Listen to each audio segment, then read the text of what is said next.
James grew up in one of the roughest neighborhoods on the outskirts of Detroit. His childhood was marked by hunger, torn shoes, and second-hand clothes that hung off his thin frame like a forgotten rag doll. School was a battlefield, not just academically, but emotionally.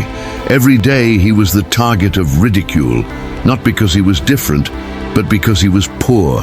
Classmates would laugh at his patched jeans and the sandwich bags he reused for lunch. Teachers, though not cruel, often overlooked him, assuming he was just another inner-city kid who would slip through the cracks. But inside James, there was a quiet fire, a voice that whispered, "This is not how your story ends." At night, while others slept, James would sneak into the public library to read about business, wealth, and self-made millionaires.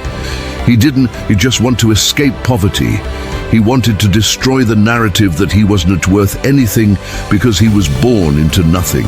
At 16, James began working odd jobs, cleaning diners, sweeping barbershops, even collecting cans for change. Every penny he earned, he saved. He avoided parties, distractions, and even friendships that didn't serve his goal. His dream was to open a mobile car wash business. He noticed how many people wanted their cars cleaned but didn't have time to do it. With $300 saved from 2 years of relentless hustling, he bought basic supplies and started knocking on doors. Most people slammed them in his face. Some laughed. "A poor kid washing cars? You'll be back collecting cans in a week," one man sneered. But James smiled and kept knocking. One day, he met a businesswoman who not only let him clean her car, but gave him a contract to service the vehicles in her company, S-Fleet. That was his breakthrough moment, but it came after hundreds of humiliations. He kept showing up, despite everything. James reinvested every dollar. Instead of spending on clothes or electronics, he bought better tools, hired 2 high school friends, and registered the business. Within a year, Shine Supreme Mobile Wash had 4 vans and a small office. He started giving jobs to people from his old neighborhood, including some who used to laugh at him. But James wasn't bitter. He believed that pain was part of the process. He began speaking at schools, telling kids his story, showing them that success wasn't about luck, but about resilience. Media outlets picked up his story, amazed by his transformation. He wasn't just a businessman, he was a symbol of what's possible when you refuse to let humiliation define your future. Despite the attention, James stayed grounded. He still reused things, still read books, and still walked through his neighborhood to remind himself of where he came from. 5 years after starting with just a bucket and sponge, James became a millionaire. He expanded into car detailing franchises, app-based services, and training programs for young entrepreneurs. He partnered with local governments to create job opportunities in underprivileged areas.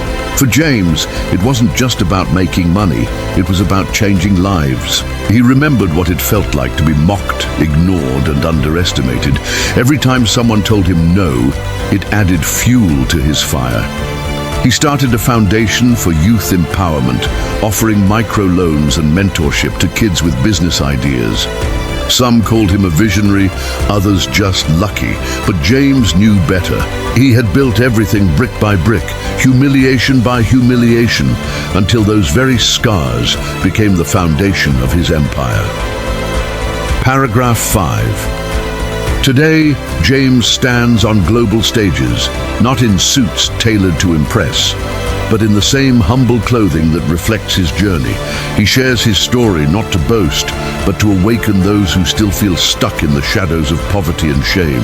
He reminds them that it's not where you start, but how fiercely you fight for your future that defines you.